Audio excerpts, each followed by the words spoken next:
The endocrine system works with the nervous system as one of the body's main communication systems. It's composed of ductless glands that secrete hormones directly into the bloodstream. Hormones are chemical messengers produced throughout the endocrine system to maintain the body's equilibrium or homeostasis.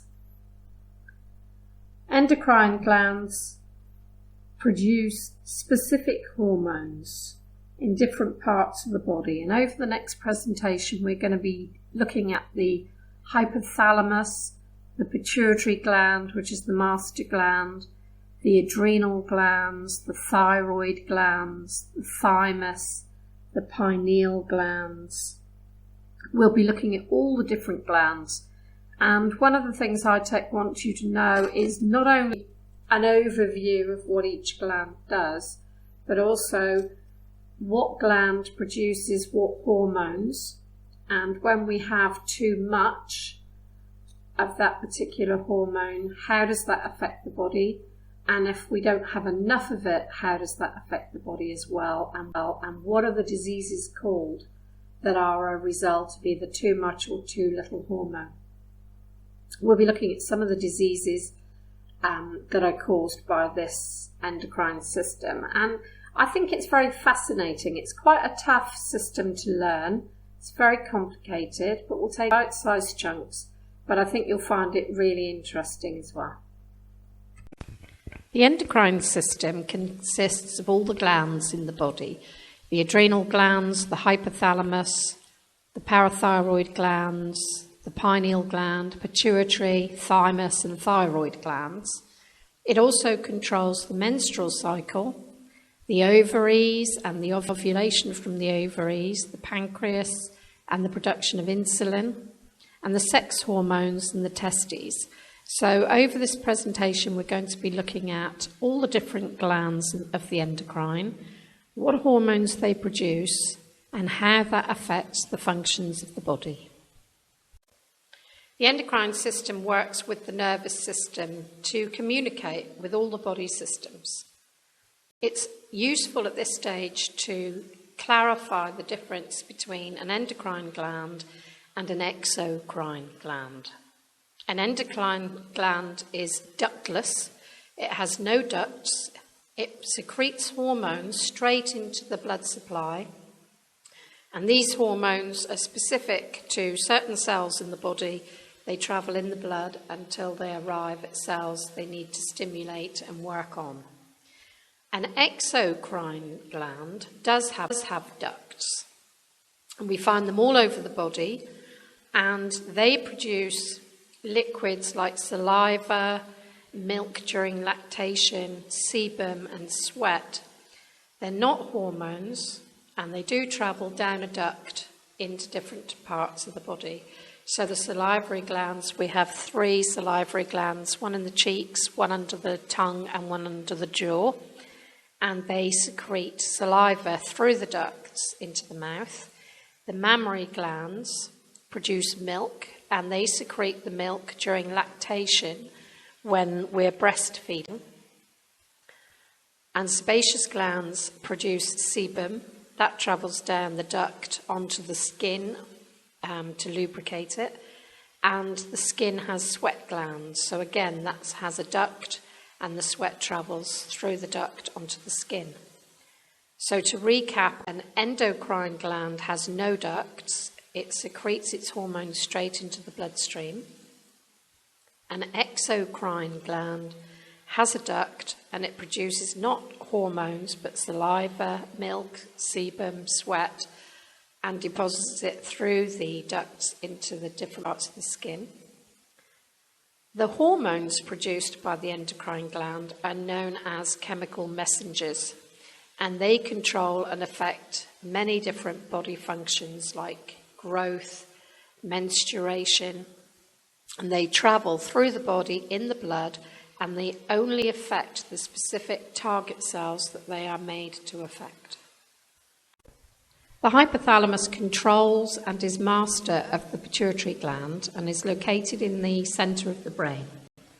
It also controls the autonomic nervous system, which govern our drives like hunger, thirst, sexual behaviour, body temperature. So when we're too hot, it regulates temperature, makes us cooler. When we're too cold, it regulates the temperature and makes us warmer.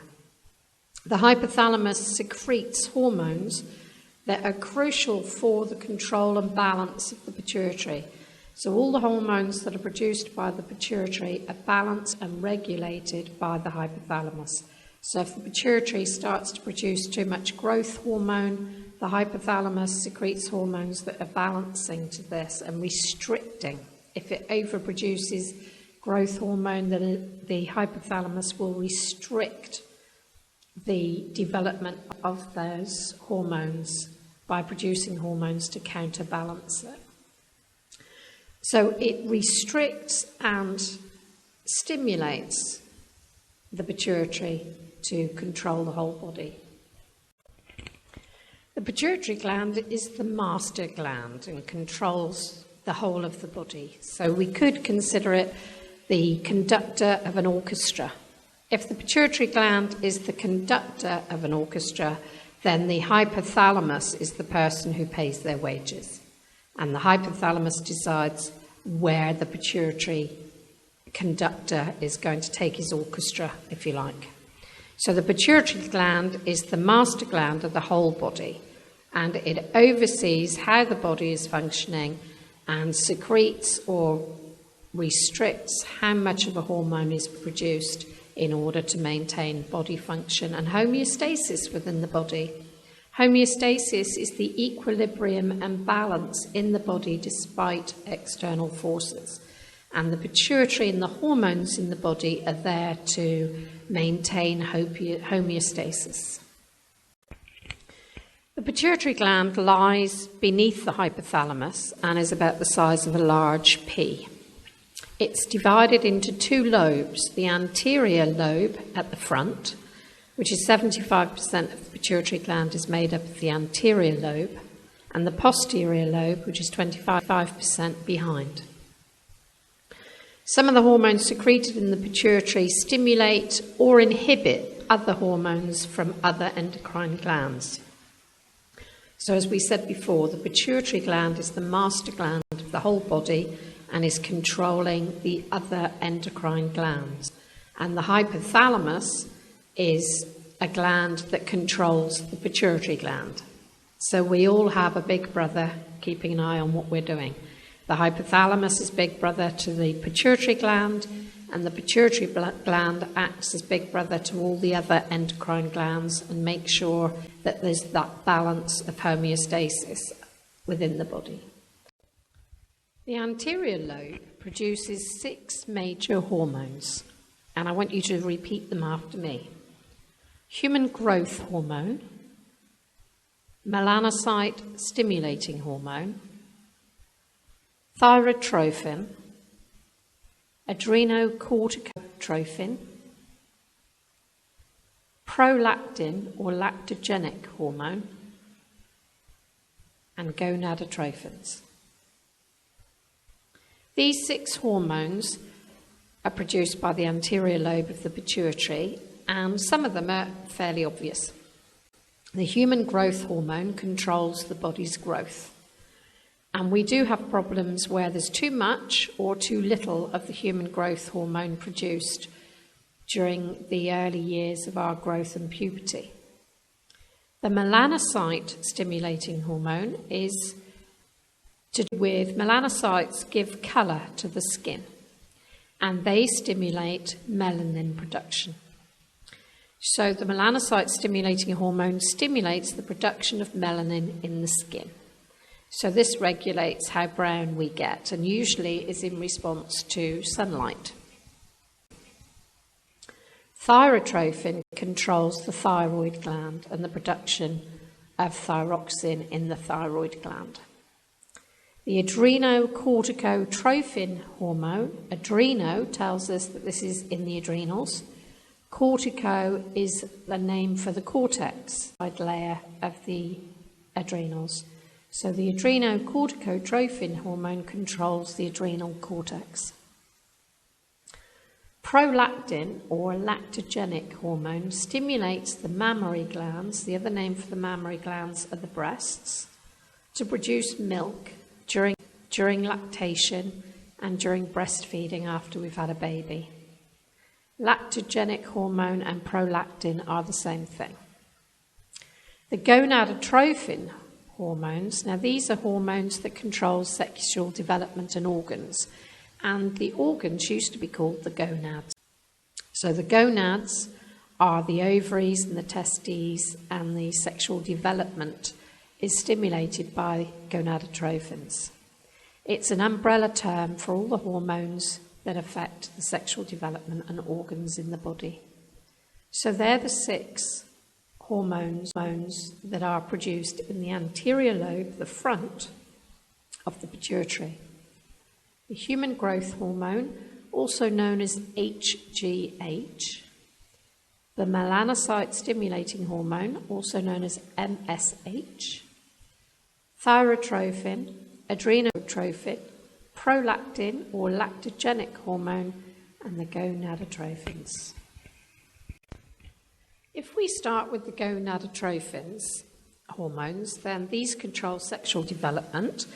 We've got 3 gonadotrophin hormones: the follicle stimulating hormone, also known as FSH, the luteinizing hormone, often written down as LH, and the interstitial cell stimulating hormone, which is ICSH.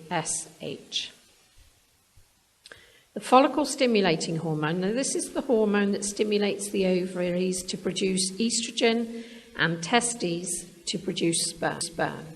So it's very important in puberty for the follicle stimulating hormone to start secreting so that we can develop into young women and young men.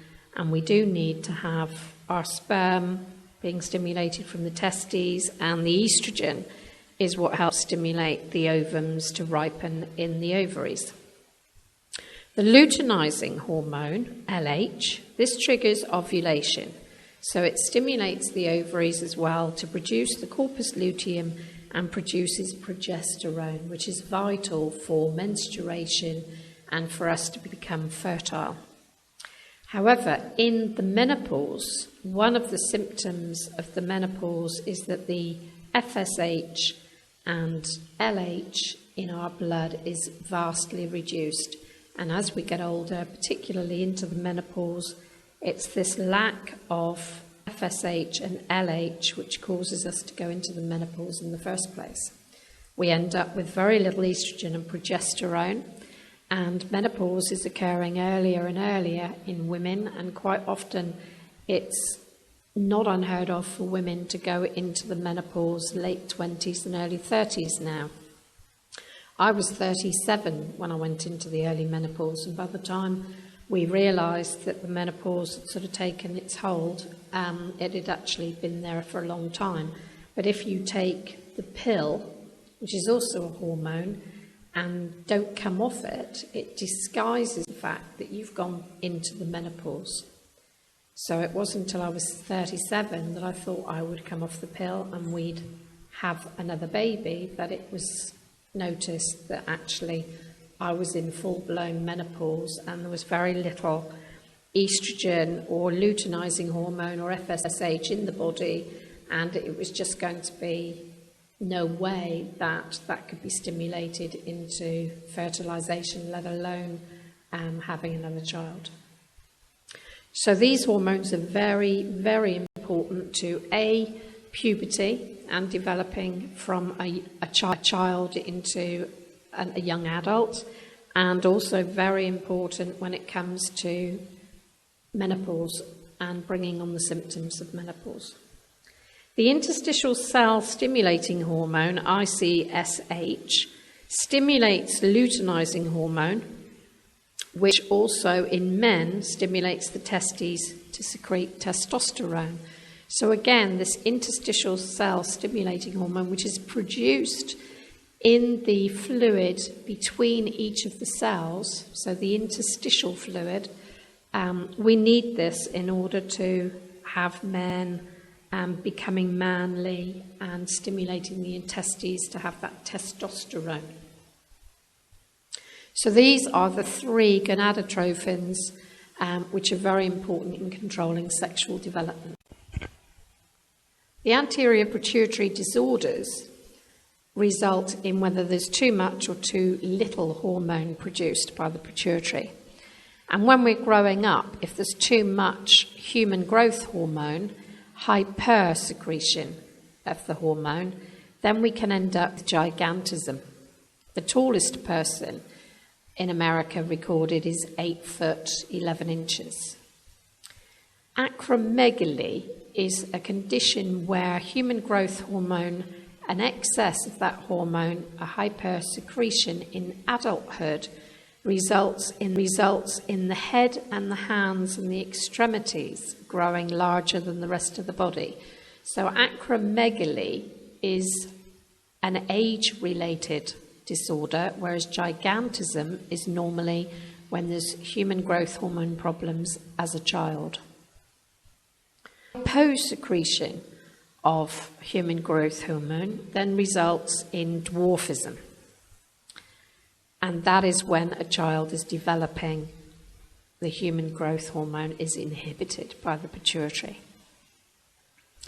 The gonadotrophins, if there is a hyposecretion of luteinizing hormone, then this can result in a condition called polycystic ovarian syndrome.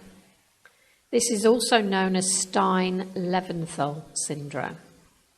This is a really common question in the exam paper, so it is worth really making sure you know about polycystic ovarian syndrome or Stein-Leventhal syndrome. This is a hyposecretion of luteinizing hormone, so it means it's not producing enough, and that results in irregular menstrual cycle, in ovaries, often resulting in multiple ovarian cysts. Someone with this condition would develop a lot more hair, and a lot of hair on your body, on the skin, is known as hirsutism. So somebody who's hirsute is somebody who's very hairy. So gonadotrophin, too little gonadotrophin production of the luteinizing hormone results in polycystic ovarian syndrome, and that might end up with irregular menstrual periods, a lot of multiple ovarian cysts, and hirsutism. Endometriosis is the presence of tissue similar to the lining of the uterus in other parts of the pelvis. So if we have an imbalance in the pituitary, this could end up in endometriosis. Fibroids are benign tumours of the fibrous tissue within the uterus, and you can have one big fibroid or you can have lots of little fibroids that develop in the muscular wall of the uterus. If they become extremely large or problematic, you might end up with very heavy periods. I remember my mother having very, very heavy periods. I mean, she would be lucky if she could have 2 or 3 sanitary towels, which would be covered in blood within moments of placing them there. And fibroids means that there's a lot of menstruation. So you might have a hysterectomy. You might have the uterus removed in order to treat your fibroids. 2 hormones are stored and released in the posterior pituitary lobe. Both of these hormones are actually produced by the hypothalamus, but are then stored and released in the posterior pituitary lobe. These 2 hormones are oxytocin and antidiuretic hormone. Oxytocin stimulates the contraction of the uterus muscles during childbirth and the mammary glands when suckling begins. So we need oxytocin, particularly in the latter stages of pregnancy, in order to prepare the uterine muscles to contract for childbirth and for the mammary glands to then start lactating when suckling begins. So that's the job of oxytocin. Antidiuretic hormone, or ADH, also known as vasopressin, and this is to do with the urinary system and the regulation of water absorption in the kidneys. If you don't have ADH or vasopressin, which works very well in the body, then that can result in fluid retention, edema. You might end up with diabetes insipidus if you have an imbalance in ADH or vasopressin. So the posterior pituitary lobe is responsible for storing and releasing oxytocin, ADH or vasopressin.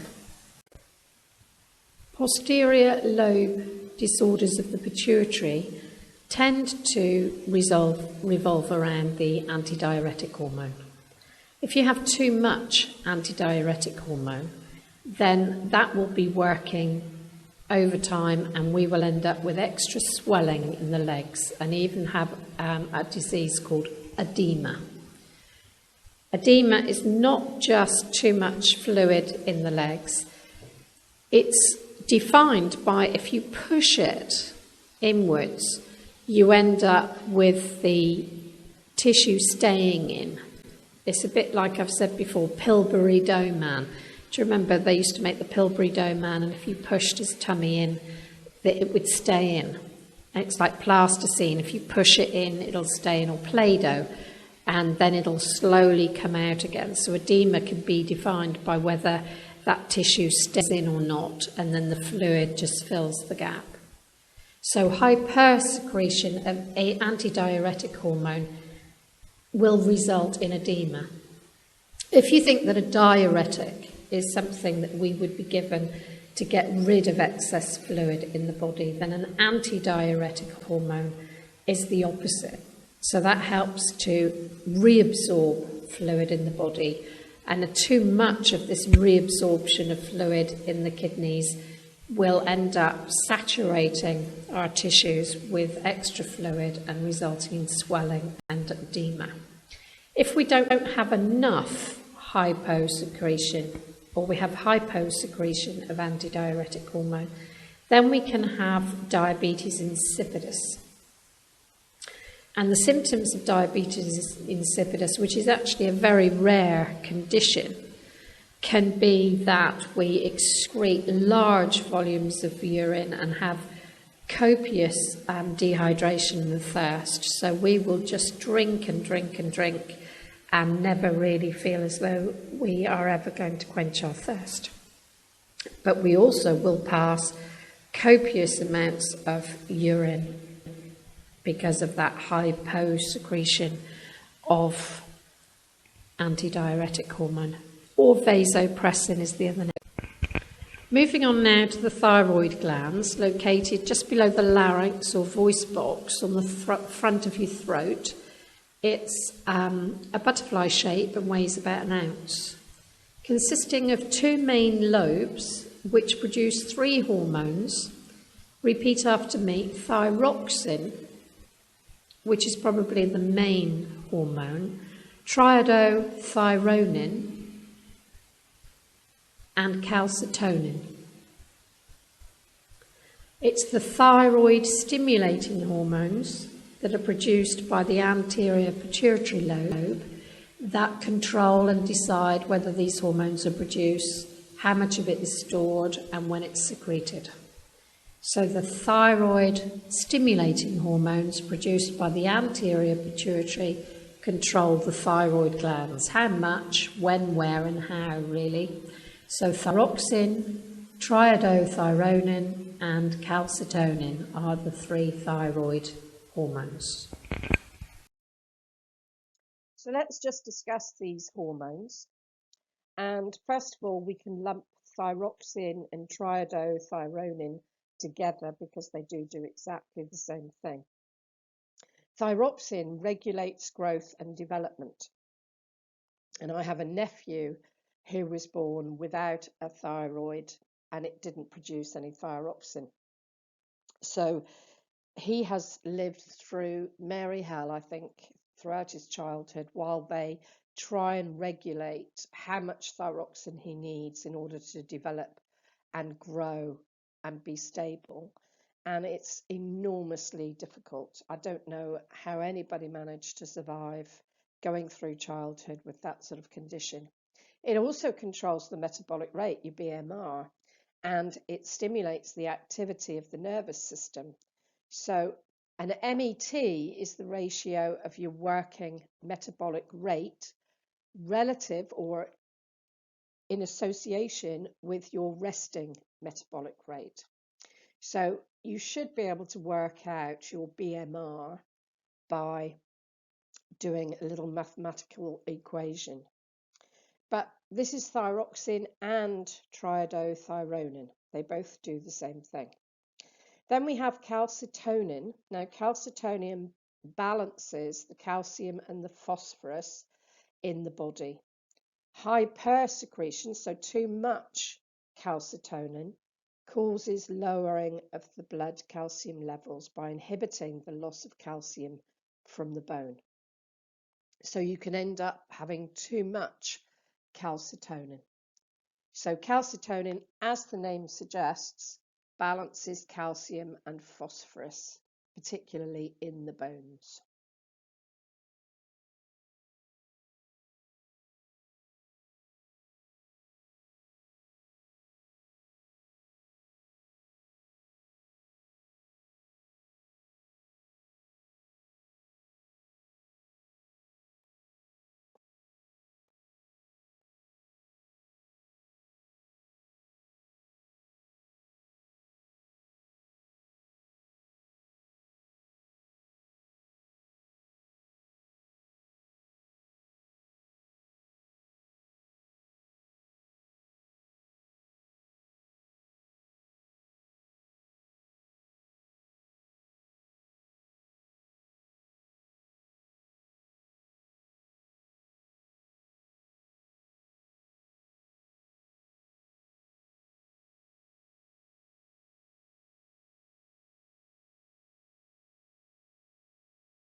Let's discuss then hypersecretion of thyroxine, which is too much thyroxine. And this is known as Graves' disease or thyrotoxicosis. Now, this is a question that comes up quite a lot in your endocrine exam, so it's worth noting. It's an autoimmune disorder, and antibodies are produced that mimic a thyroid stimulating hormone, so that gives you too much thyroxine. Continually stimulates the thyroid to grow and produce hormones. So this increases your metabolic rate, increases your heart rate, gives you increased anxiety and frequent bowel actions. So as you can imagine, it's not a pleasant condition. And the reason that picture is like that is because you do get this sort of bulbous eyes with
hyposecretion of thyroxine, if it's at birth, so if this happens during the fetus is growing, this can result in cretinism, which is severe mental retardation. So if you're born with a high secretion of thyroxine, you can end up being known as a cretin, or cretinism you're suffering from. Myxedema is where there's a hyposecretion of thyroxine in adult life, and the accumulation of interstitial fluid means that the face swells, it slows the heart rate, lowers temperature, the person becomes really lethargic and has lots of muscular weakness. But more importantly, it's the goiter, the enlarged thyroid gland, which sits as a goiter on the throat, which is quite recognisable and noticeable with hyposecretion of thyroxine. You can end up with a goiter as a result of hypo or hyperthyroidism, but it is the hyposecretion of thyroxine and this myxedema where the goiter is excessively large. So the parathyroid glands, 4 small oval glands attached to the surface of the thyroid. So parathormone is a hormone produced by the parathyroid glands, and parathormone maintains calcium levels in the plasma, stimulates calcium reabsorption in the kidneys, and activates vitamin D. So hypersecretion of hyperparathyroidism, it's also known as, causes the bones to become soft and easily fractured. So when you have a lack of calcium and vitamin D in the bones, then they'll fracture easily. Hyposecretion of parathormone is known as hypoparathyroidism, and this causes low blood calcium levels, twitches and spasms, and overstimulated nerves, which can result in tetany. Tetany is where you have a maintained contraction of skeletal muscles. So hypersecretion, hyperparathyroidism causes the bones to become soft and fracture easily, whereas hyposecretion, hypoparathyroidism lowers the blood calcium levels and causes twitches and spasms and overstimulates the nerves. Tetany is a maintained contraction of a skeletal muscle. We've covered tetany in a little bit more detail under the muscular system, so you might just have a look at what it says there as well. The adrenal glands, we have 2 of them, and they sit posteriorly, just slightly above each kidney. An adult kidney is about 3 to 5 centimetres in height. So we have 2 adrenal glands. Each has 2 parts, so we have an outer layer and an inner layer. The outer layer is the adrenal cortex, and the inner layer is the adrenal medulla. Now, ITEC often want to know which hormones are produced where. So this is where we really do need to pull out all the stops and try and remember and find ways of remembering where each hormone comes from. So the adrenal cortex is subdivided into 3 areas or zones, and they secrete different hormones. Now, mineral corticoids, and an example of that is aldosterone. So the mineral corticoids are aldosterone. Then we have glucocorticoids, and these are cortisol and cortisone. Then we have the sex hormones, which are vital for good sexual function. These are estrogen, progesterone, and testosterone. So they might not be quite so difficult to remember. So estrogen, progesterone, and testosterone are your sex hormones. But we have also the mineral corticoids, and the glucocorticoids. So the mineral corticoids is aldosterone. The glucocorticoids are the cortisol and the cortisone. Now, we might have had cortisol and cortisone cream in the past, so they are your glucocorticoids. Then the adrenal medulla. Now, this has a function to support the sympathetic nervous system, and it produces those two hormones, adrenaline and noradrenaline. And if you can remember that adrenaline, if you've got lots of adrenaline rushing around your body, then it's going to make you a lot more active, and it brings in that fight or flight reaction. So some of us like to work on a lot more adrenaline and noradrenaline because we like to be firing on all cylinders and we like to be ready for action at any time. So the adrenal medulla is the fight or flight part of the adrenals, the one that produces adrenaline and noradrenaline. So let's go into the adrenal cortex in a little bit more detail. We've already said that we have our mineralocorticoids and we have the glucocorticoids. The mineral corticoid is a steroid called aldosterone. Now, this regulates homeostasis of the salts in the body, like sodium and potassium. Now, we have a balance of salts. We need a pH level in the body, consistent, and we also need to make sure homeostasis, by the way, stands for the normal balance and equilibrium within the body. So the mineral corticoids, which you can imagine minerals are sodium and potassium, so they are being balanced and regulated by aldosterone.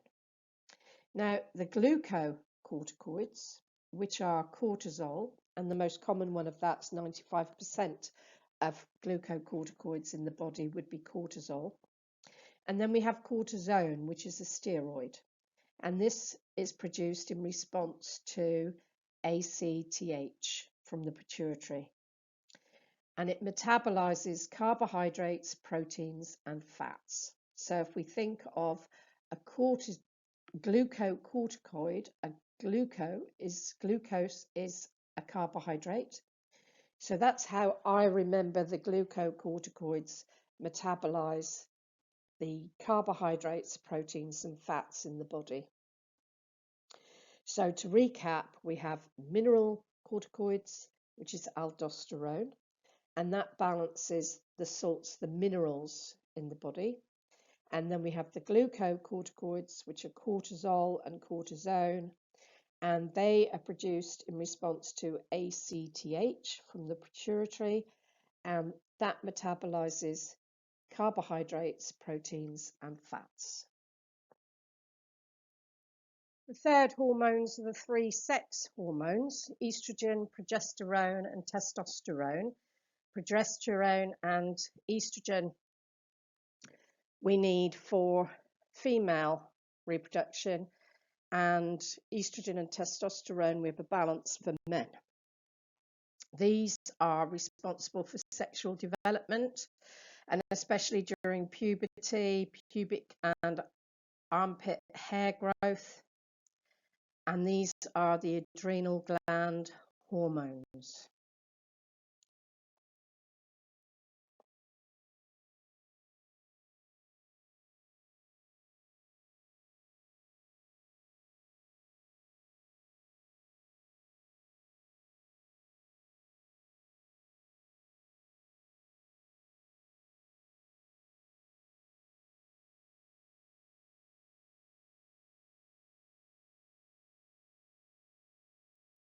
So now we turn to the adrenal medulla, and as we said before, the medulla is where we get adrenaline and noradrenaline, and they tend to do the same thing. So adrenaline was also known as epinephrine quite a while ago, but now mainly referred to as adrenaline.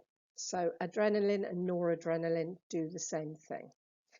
They are both responsible for fight or flight, and they release into the body under stress to help cope and prepare for an emergency. So when we get anxious and we get stressed, we have this surge of adrenaline and noradrenaline into the body. This causes an increase in your metabolic rate, your heart rate, your respiratory rate, you're breathing faster, your blood pressure goes up, your blood vessels constrict to push the blood around the body. And adrenaline accounts for 80% of secretions from the adrenal glands. So most of what's coming from the adrenal medulla is going to be adrenaline. And adrenaline is what really gets you working and firing on all cylinders, ready to either fight something or to run away. So I don't work very well without a high level of adrenaline, and I find that I'm quite allergic or react quite violently if somebody gives me adrenaline, particularly if you go like to the dentist and they give you a sedative. Quite often they might have adrenaline in it, and that can make me feel very racy and very on edge. It's not a nice feeling for me. So I don't need any more adrenaline than I already have ploughing around my body. So that's your adrenal medulla. So 3 hormones produced in the cortex and just these 2 fight or flight hormones in the adrenal medulla. Now we're going to have a look at the disorders of the adrenal glands. So aldosterone. Aldosterone, if you have a hypersecretion, which is too much aldosterone in your body, then this could lead to kidney failure. It can be high blood pressure. You can have an abnormal heartbeat, which is linked to too much potassium in the blood. If you have hyposecretion of the aldosterone, then this is called Addison's disease. And Addison's disease, the symptoms are that you have mental lethargy, you become anorexic, you can have nausea, decreased cardiac output, so not so much blood running around your body. So hypersecretion can lead to kidney failure, high blood pressure, and then hyposecretion is Addison's disease.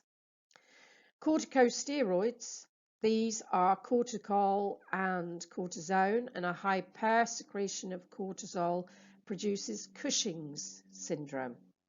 And that gives you a rounded moon face. You can bruise easily, spindly arms and legs, and you can lead to osteoporosis. So corticosteroids, a hypersecretion causes Cushing's syndrome. So continuing with adrenal gland disorders, the sex hormones, as we said, were estrogen, progesterone, and testosterone. And hirsutism, it's a lovely word, hirsutism is to do with excessive hair and excessive hair growth, especially on women, because we don't tend to have too much hair on our bodies, and hypersecretion of testosterone in women is known as hirsutism. Amenorrhea is the absence of menstruation, and we tend to say amen for that. However, it's not particularly good if you're trying to become pregnant or you want a regular reproductive system working. So hypersecretion of testosterone in women can result in hirsutism and also in a lack of menstruation, which is your periods. You could also have breast growth and muscle atrophy in men. So if you have a hypersecretion of estrogen, then men might develop breasts and they might also have a reduced amount of muscle. So they might have atrophy in their muscles. So too much of the testosterone in women can make them hairy and with no periods, and too much estrogen in men can give them breasts and less muscle. The pancreas is located behind and slightly below the stomach. It's about 12 or 15 centimeters long, and 99% of the pancreas tissue involves the production of digestive enzymes.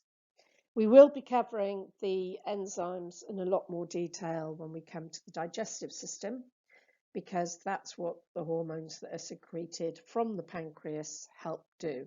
They break down proteins, they break down bile, and they also help to balance with insulin in the body.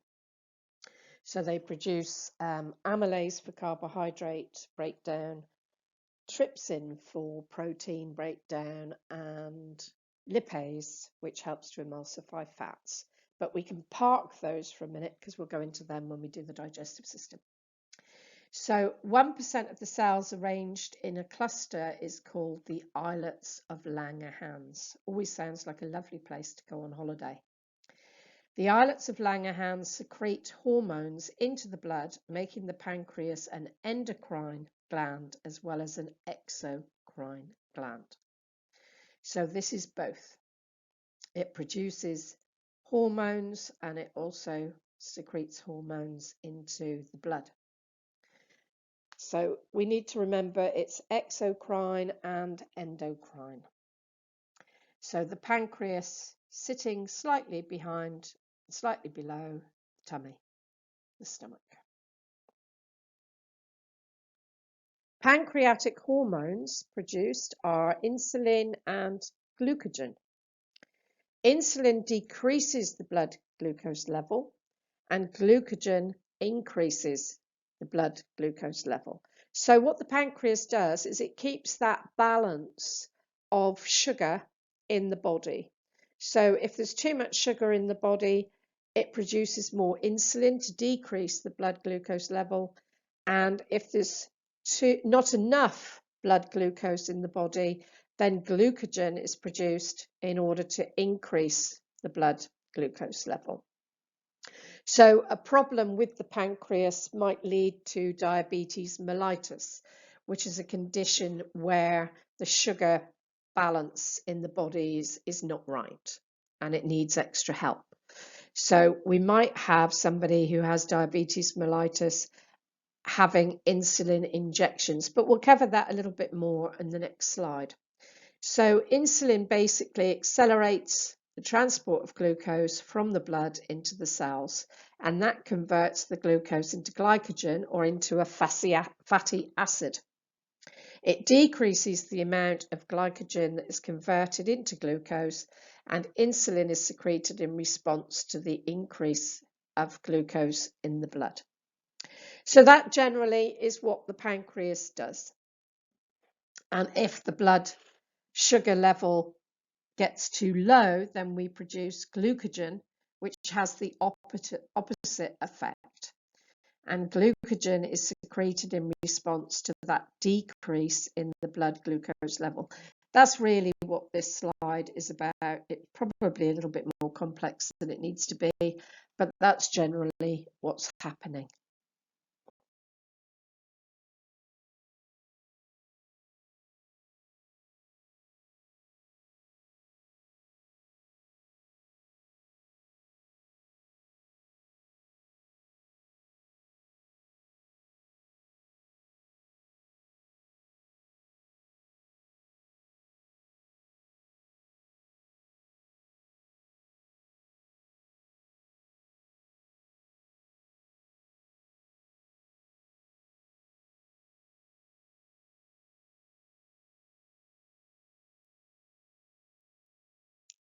So pancreatic disorders mainly are diabetes mellitus, and diabetes mellitus is a disorder of the sugar balance in the body. So hypoglycemia is where there's not enough sugar in the blood, and hypersecretion of glycemia, hyperglycemia, means there's too much sugar in the blood.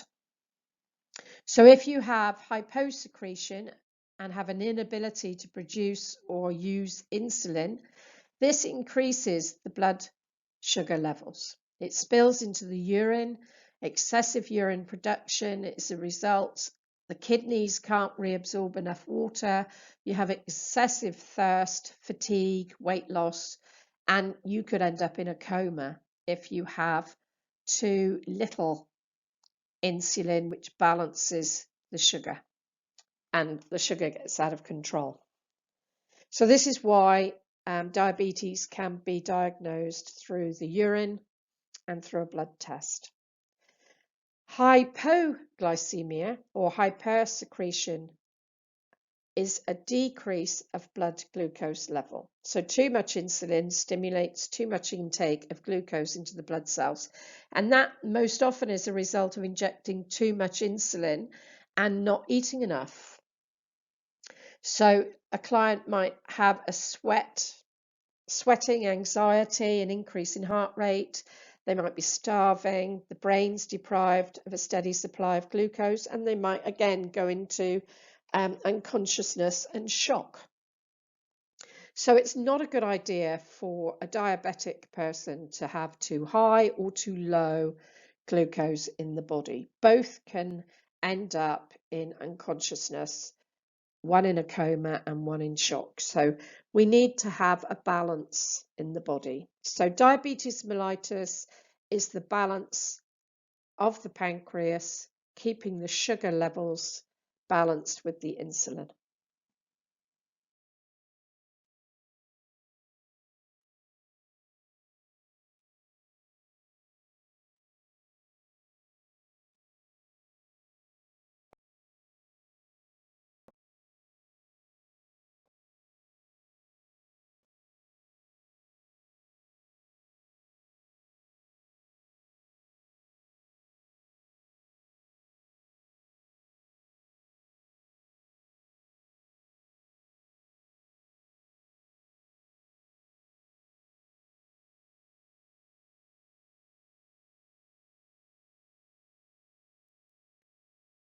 The location of the pineal gland is that it's attached to the third cerebral ventricle in the brain.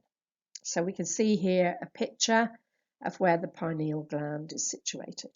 Its function is to secrete melatonin.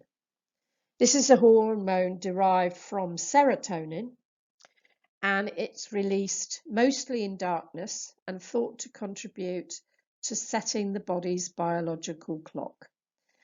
A malfunction of the pineal gland can result in seasonal affective disorder, or SAD. It gives somebody a sort of feeling of constant jet lag and affects their mood. So serotonin is a sort of happy hormone, and the pineal gland secretes melatonin, which is derived from the serotonin. So it's released in the darkness. So we need to make sure we have constant light so that we don't get this malfunction of the pineal gland. And that can also be treated now by light machines that people can use in order to stimulate the production of melatonin and serotonin in the body and reduce this horrible feeling of jet lag and sadness. The thymus gland is located in the thorax, behind the sternum and between the lungs. The role that it plays is in immunity. It's part of the lymphatic system, but it's also an endocrine gland. The hormones it produces are thymosin, which is the thymic factor, thymic humoral factor. So it stimulates the thymus to produce T lymphocyte cells and helps to destroy foreign bodies. So it's very important within our lymphatic system that the thymus is working properly. So stimulating the thymus to produce T lymphocells is what the thymus does, and a malfunction of the thymus can lead to lower immunity and much higher levels of stress. So we don't get too many questions in the ITEC exam about the thymus, but it is worth having an understanding of it. So the thymosin, thymic factor, the thymic humoral factor, these are hormones that help stimulate the T lymphocyte cells to be produced. Moving on to the ovaries. The ovaries are located either side of the uterus, and they hang down under the fallopian tubes either side of the uterus. And that's quite often a question that we do get in the exam. What is the position of the fallopian tubes? What is the position of the ovaries? So the location is either side of the uterus. The hormones that are produced by the ovaries are estrogen and progesterone, and maybe a small amount of testosterone. The function is the female sexual characteristics, so regulating female reproductive system. Disorders of the ovaries can lead to hyposecretion of luteinizing hormone. Here we've got it down as LH, that stands for luteinizing hormone. So this leads to polycystic ovarian syndrome or Stein-Leventhal syndrome. So I'll repeat that again. Polycystic ovarian syndrome, Stein-Leventhal syndrome. This is a hypersecretion of estrogen in males, can lead to muscle atrophy and breast growth, as we said before. So the disorders can either be hyposecretion of LH, which results in polycystic ovarian syndrome, or too much secretion of estrogen in males could lead to muscle atrophy and breast growth. The testes are located within the scrotum, behind the penis, and the bag of the scrotum is there to keep and protect, to keep the testes at a certain temperature, but also to protect them.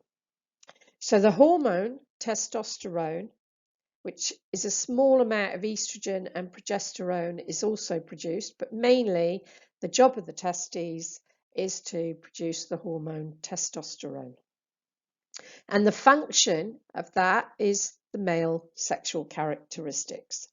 So a disorder of the testes would be hypersecretion in females, which means that women would end up suffering from virilism, hirsutism, and amenorrhea, which we've already discussed. So hirsutism is hairiness, amenorrhea is a lack of menstrual periods, and the women become much more sort of virile and have a lot more masculine traits.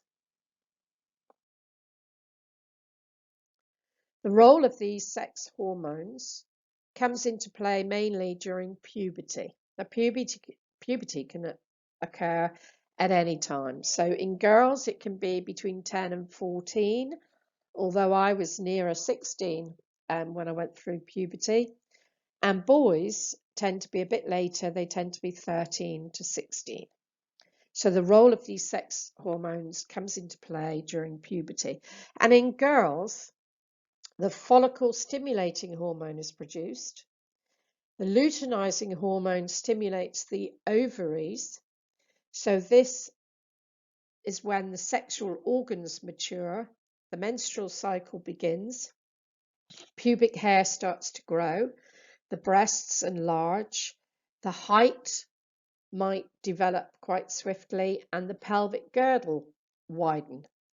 And this increases also the subcutaneous fat, because if we're going to be carrying babies, which is our job from a reproductive point of view, we need to have a bit more fat as a protection. Boys during puberty have follicle stimulating hormone produced, and the interstitial cell stimulating hormone stimulates the testes. The muscle and bone develop, the height gets more developed, the voice breaks, they grow hair, the sexual organs develop, semen is produced, and the sperm begins to be produced. So this is what happens during puberty, and that's the role of the sex hormones.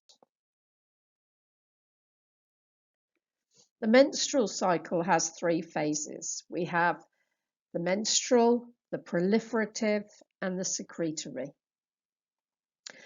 Menarche is the medical term for menstruation and is particularly referred to for the first time when you have your first menarche. When does it stop? It stops when we have amenorrhea, it stops when we're pregnant, and it stops when we go through the menopause. So there are 3 times in our lives, or in the life of a woman, when their periods might stop. Amenorrhea can occur because of stress. You often find as well, if women are living in a group, that all their periods for some reason start to occur in the same cycle. Menstruation stops when you're pregnant because we're no longer going to be shedding the remnants of the ovary and the lining of the uterus, which prepares each month just in case an ovary or an ovum, an egg, is fertilized and starts to grow. So in pregnancy, we won't get any more periods.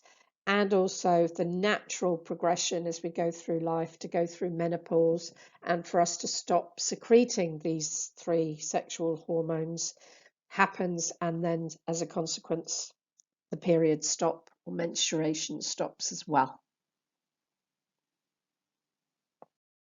So the menopause, the average age is 45 to 55, or it used to be.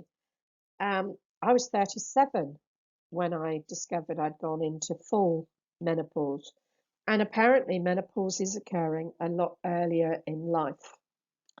The optimum age for reproduction in a female, unfortunately, is in our teens.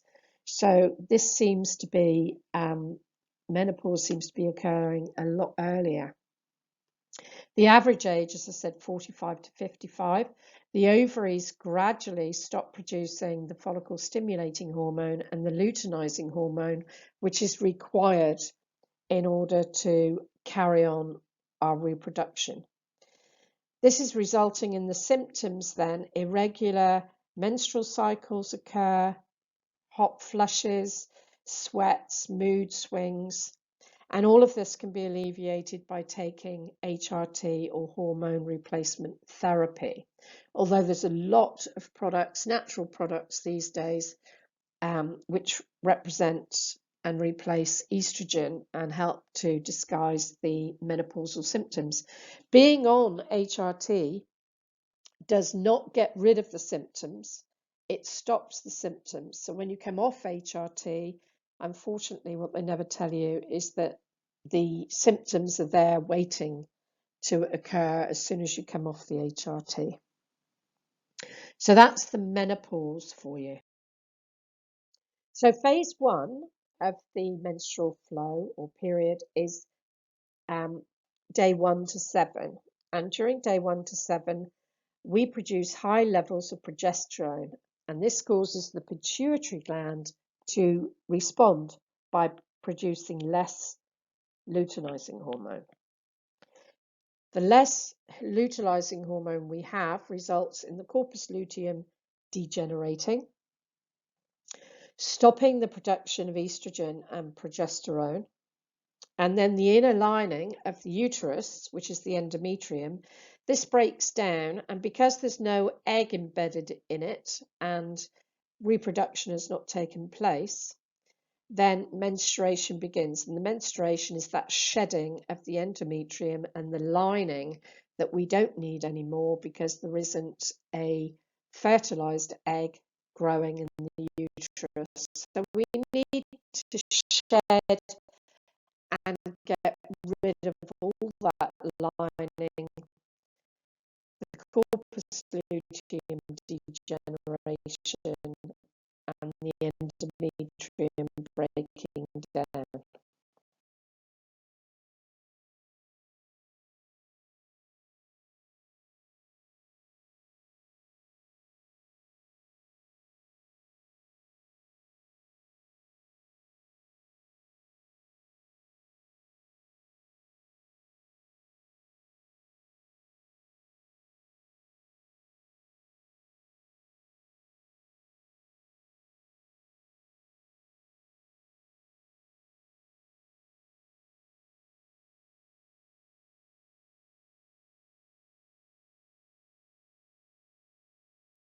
Moving on to the second phase, so this happens 7 to 14 days, and this is the start of the cycle. We have a low blood concentration of estrogen and progesterone.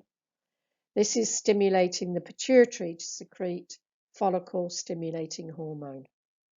This helps to bring an egg, another egg, in the ovum, and its surrounding sac, the Graafian follicle, it brings it towards maturity. The Graafian follicle begins to secrete estrogen. This builds up the endometrial lining of the uterus in preparation for hopefully a fertilized ovum to embed itself in the endometrial lining. So the estrogen also stimulates the pituitary to release luteinizing hormone. The combination of that estrogen, luteinizing hormone, and follicle stimulating hormone causes the Graafian follicle to rupture about day 14, and the process is called ovulation. So as the Graafian follicle ruptures, an egg will be released. So that's the process of ovulation. The third phase is the secretory phase. Now this is day 14 to 28. Under the influence of the luteinizing hormone, the Graafian follicle develops into the corpus luteum. We can see a picture here of the corpus luteum. This takes responsibility for the continued production of progesterone. The sustained high levels maintain the endometrium in readiness to receive the fertilized ovum. If fertilization doesn't happen, then the menstrual phase begins. So at this particular time, 14 to 28 days, this is where a normal fertilization would happen. So if a sperm and an egg manage to get together at the same time, then that's fine. Everything is ready in the body to take that egg, fertilized egg, and allow it to grow in the uterus, in the lining of the endometrium, which is all ready to receive the fertilized egg. However, if it doesn't happen, then menstruation begins again and phase 1 starts all over again.